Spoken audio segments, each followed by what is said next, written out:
Hello दोस्तों, स्वागत है नए अप्रोच चैनल में। तो आज हम लोग बात करने वाले बिहार का मैपिंग से रिलेटेड हम लोग स्टार्ट करने जा रहे हैं। तो मैप के ऊपर हम लोग काम कर रहे हैं। जैसे कि पिछले लेक्चर में मैंने लिया था, उसका जो पॉलिटिकल था ये भी पॉलिटिकल है, तो इसको मैंने हल्का सा ब्रीफ में मैं लेके चलूँगा। उसके बाद फिर अगले हम लोग बात करेंगे मैपिंग के ऊपर। तो देखिए कि आप देखिए, जैसे डिस्ट्रिक्ट में भी बात करते हैं तो नॉर्थ मैंने बताया था कि नेपाल से कौन कौन टच कर रहा है, तो 7 मैंने बताया था कि 7 डिस्ट्रिक्ट टच करता है। वहीं अगर यूपी की बात करें तो 8 यहाँ से टच कर रहा था। वहीं दक्षिण में भी 8 कर रहा था टच, यानी झारखंड से। और वेस्ट बंगाल से 3 डिस्ट्रिक्ट टच कर रहा था।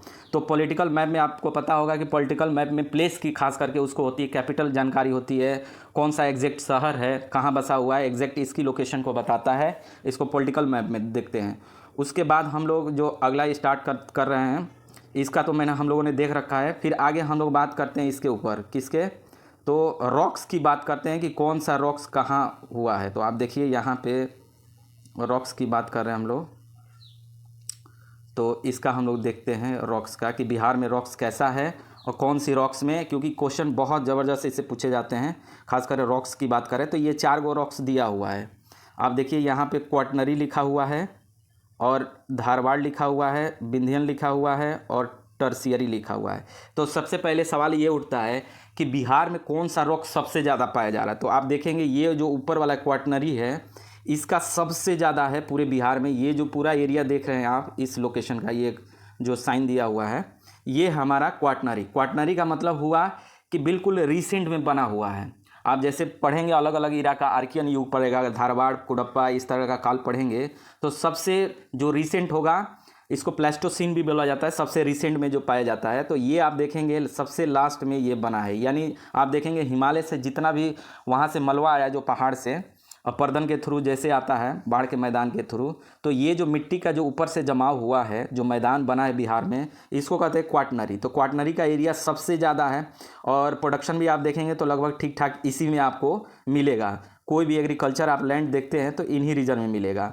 दूसरी जो बात करते हैं, इसके बाद हम लोग लेते हैं सबसे पुराना की अगर इसमें बात किया जाए तो धारवाड़। आप देखेंगे यहाँ पे धारवाड़ है, ये दूसरे नंबर पे धारवाड़, यानी ये जो पोजीशन आप देख रहे हैं ये धारवाड़ है। यानी सबसे पुराना अगर कहा जाए बिहार में सबसे पुराना, तो यही है धारवाड़।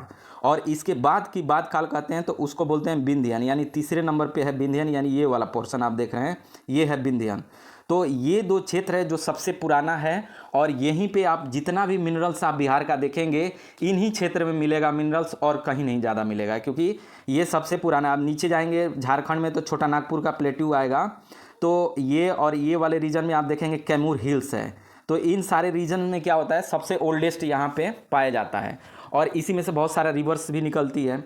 तो हम लोग बात अभी रॉक्स के ऊपर ही कर रहे हैं। तो रॉक्स में आप देखेंगे ये वाले सारे मिनरल्स रिच, ये सारे सब भंडार हैं। तो जब भी पूछेगा, क्वेश्चन आ भी चुका है बीपीएससी में कि विंध्यन वाला कौन सी डिस्ट्रिक्ट में विंध्यन काल की चट्टान मिली है, तो ये जो विंध्यन आप देख रहे हैं इस साइड में, ये पाया जाता है किसमें, तो आप देखिए यहाँ पे कैमूर डिस्ट्रिक्ट है, रोहतास है, ठीक है। उसके बाद थोड़ा सा औरंगाबाद की साइड में आएगा। तो ये जो रीजन पाया जाता है विंध्यन में, यहाँ पाया चूना पत्थर वगैरह इसमें मिनरल्स मिलता है। तो ये हो गया। वहीं आप देखिएगा इस पोर्शन में आकर के, यानी कौन से में, धारवाड़ में आइएगा, तो इसका भी अलग अलग मिनरल्स पाया जाता है। तो इसका भी अपना रोल है। यानी इन दोनों को डिस्ट्रिक्ट का नाम लेते हुए पूछ देता है एग्जैक्ट कि कहाँ पे होगा, तो आपको ये ध्यान रखना होगा। और टर्सियरी की एक बात करते हैं। यहाँ पे ये जो पोर्शन देख रहे हैं, ये इसको चौथे नंबर पर लिखा हुआ है टर्सियरी। तो ये टर्सियरी है यानी तृतीयक चट्टान बोला जाता है।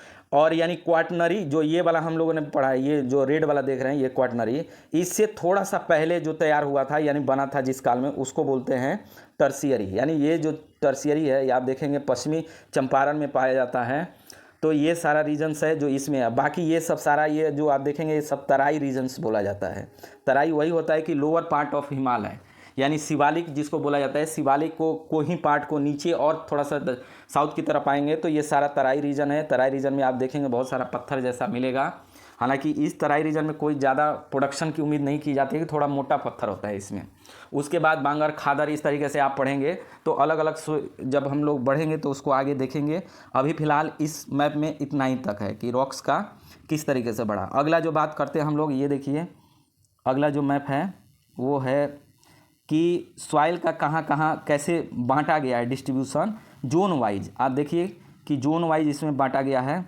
अब देखिए जैसे जोन 1 लिखा हुआ है यहाँ पे, और यहाँ पे देखिए जोन 2 लिखा हुआ है, और यहाँ पे जोन 3 का ए लिखा है, जोन 3 का बी लिखा हुआ है। यानी कहा जाए तो 3 ही भाग में है, और दक्षिण वाले यानी गंगा के दक्षिण में आप देख रहे हैं तो जोन 3 ए और बी बांटा गया है, और जोन 1 2 बना गया है नॉर्थ बिहार में।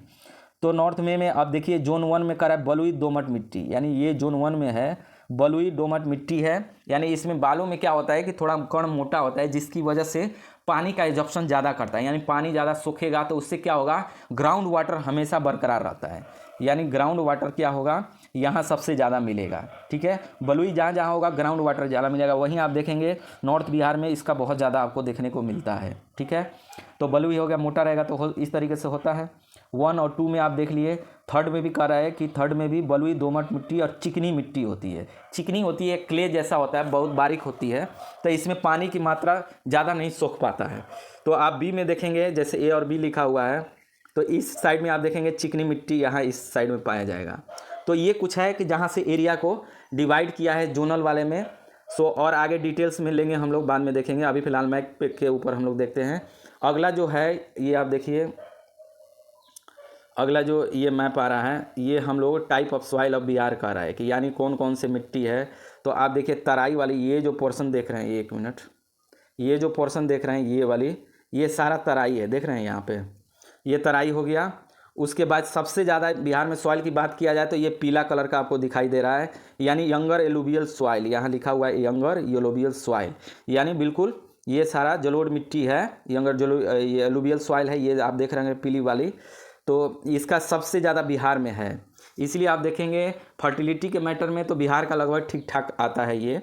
उसके बाद रेड कलर में आप देखिए ये जो पोर्शन है, इस पोजीशन में रेड कलर आएगा तो रेड सैंड वाला है, सैंडी सॉइल है इस वाले पोर्शन में देखिए, तो ज़्यादातर ये है। और ये वाले जो है ये भी एलुवियल सॉइल का ही अलग अलग टाइप का है। तो ये हो गया, तराई हो गया। इस तरीके से ये अलग अलग आप देखेंगे कि गंगा के, ये जैसे गंगा आ रही है, गंगा का ये पोजीशन आप देखिए, इसके नॉर्थ में कौन कौन सी मिट्टी है, साउथ में कौन कौन सी मिट्टी है, कौन सी मिट्टी में क्या क्या होती है, ये सारे चीज़ें ध्यान रखना होगा। और कौन से डिस्ट्रिक्ट में कौन सी जो सॉइल की ज़्यादा परसेंटेज है, इसको भी ध्यान रखना है। तो ये कॉमन सेंस लगाना होगा कि नॉर्थ में देख रहे हैं पीली सबसे ज़्यादा है, और इस वाले में रेड बहुत ज़्यादा है, साउथ में आप देखेंगे। तो इसका भी ध्यान रख करके हमें एक मैप को अपने दिमाग में बैठाना होगा, जिससे क्या होगा, आपकी क्लैरिटी आएगी। उसके बाद जब आप पढ़ेंगे तो पढ़ने के बाद क्या होगा कि आपकी क्लैरिटी बढ़ती जाएगी। अब बात करते हैं river basin of Bihar. Basin का मतलब क्या हो गया, रिवर बेसिन।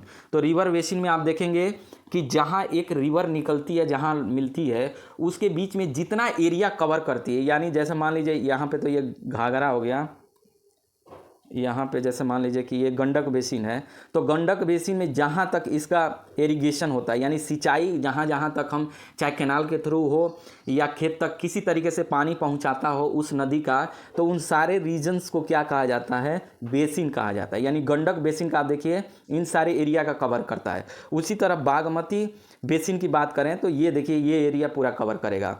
कमला बगान की बात करें तो पूरा एरिया ये कवर कर रहा है। कोसी बेसिन की बात करें तो कोसी रिवर के साथ साथ आसपास के जितना क्षेत्र उसका डिस्ट्रीब्यूशन होगा कोसी बेसिन हो जाएगा। उसके बाद देखिए महानंदा बेसिन है, एक रिवर भी आप याद रखिए कि ऊपर से सीक्वेंस कौन आ रहा है और कौन से डिस्ट्रिक्ट में ये हो सकता है। तो डिस्ट्रिक्ट के लिए पॉलिटिकल मैप देखना बहुत ज़रूरी होता है, इसीलिए आप हर मैप को एक कोरिलेट कर सकते हैं कि अगर ये रीजन है, अगर मान लीजिए बेसिन है तो कौन कौन सी रिवर है, और कौन सी रिवर है तो कौन से यहाँ डिस्ट्रिक्ट पाया जा रहा है, जिससे आपकी क्लैरिटी होगी कि हाँ इस जिला में ये चीज़ें पाई जाती है। अब वो पाई गया तो कौन सा मिनरल्स पाया गया है ये भी देख लेते हैं, किस टाइप का वहाँ स्टोन है ये देख लेंगे। स्टोन से पता चल जाएगा कि हमारा सॉइल कैसा है। सॉइल जब पता चल जाएगा तो हमारा प्रोडक्शन पता चल जाएगा कि कौन सी फसल वहाँ लगाई जाएगी और ज़्यादा सफल होगा। वहीं दक्षिण दक्षिण बिहार की बात करें तो ये कर्मनाशा आप देखिए बेसिन है, जो यूपी और बिहार की सीमा ये बनाती है, कर्मनाशा रिवर। तो इसी के साथ ये बेसिन है। उसके बाद आप सोन देखिए, सबसे पुराना ये बिहार का ये चीज़ है बेसिन, ये सोन का है। और सोन के बाद पुनपुन आप बेसिन देखिए, उसके बाद हरोहर बेसिन देखिए, क्यूल बेसिन है, बदुआ बेसिन है, चंदन बेसिन है, ये सारा बेसिन हो गया। अपना एरिया अलग अलग से कवर कर रहा है। यानी आसपास का इस पे अगर डैम बना करके कैनाल के थ्रू क्या किया जाता है, हर खेत तक पानी पहुंचाने की कोशिश की जाती है।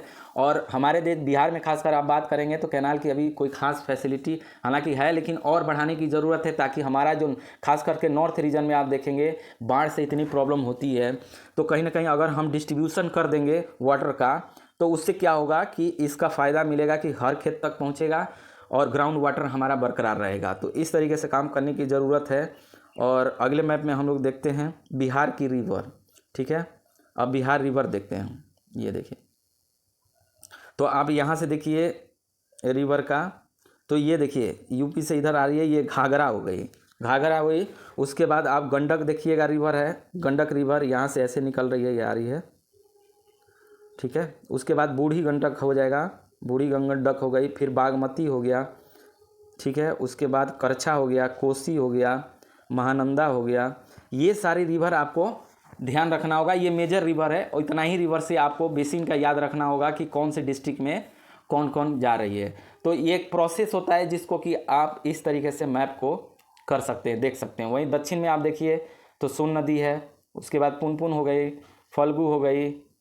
ठीक है, ये हो गया, बदुआ हो गया। इस तरीके से ये सारा जो रिवर है दक्षिण में भी उसी तरीके से, लेकिन दक्षिण से ज़्यादा नॉर्थ में आप देखेंगे बहुत ज़्यादा जाल बना हुआ है, क्योंकि दक्षिण में आप देखेंगे जितने भी रिवर आ रही है ऑलमोस्ट छोटा नागपुर के प्लेट्यू से निकलती है। और ये सब अपना है, क्योंकि ये लोग का एरिया थोड़ा सा अपेक्षाकृत नॉर्थ के थोड़ी साइज़ में छोटी होती है और ये लोग ज़्यादा कवर नहीं कर पाता है। जबकि वहीं आप बात करें तो वहाँ पूरा नेपाल आप देखेंगे, नेपाल के अंदर से होते हुए रिवर आती है।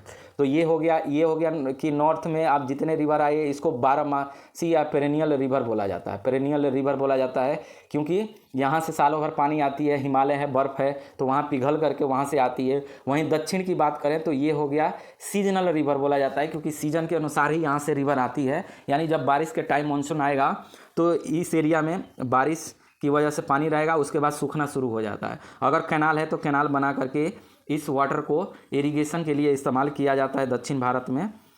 तो इस तरीके से हमारा डिस्ट्रीब्यूशन है। और इसको अगर फिर लेक्चर होगा तो एक एक करके हम लोग जब शिफ्ट होंगे क्लास के ऊपर कि अब जैसे रिवर पढ़ेंगे तो रिवर के थ्रू कौन सी कहाँ है, कहाँ मिल रही है, कहाँ जा रही है, तो इसकी हम लोग डिटेल्स चर्चा करेंगे। फिलहाल हम लोग मैप के ऊपर, क्योंकि टाइम बहुत कम है तो इसमें थोड़ी सी क्लैरिटी लाने के लिए मैंने इसको किया। तो कैसा लगा ज़रूर बताइए। वीडियो को लाइक शेयर सब्सक्राइब जरूर करें, शेयर करें, ताकि हमको मोटिवेशन मिले, हम इसको और बेटर से बेटर और अच्छा से अच्छा कंटेंट आपको दें। तो थैंक यू।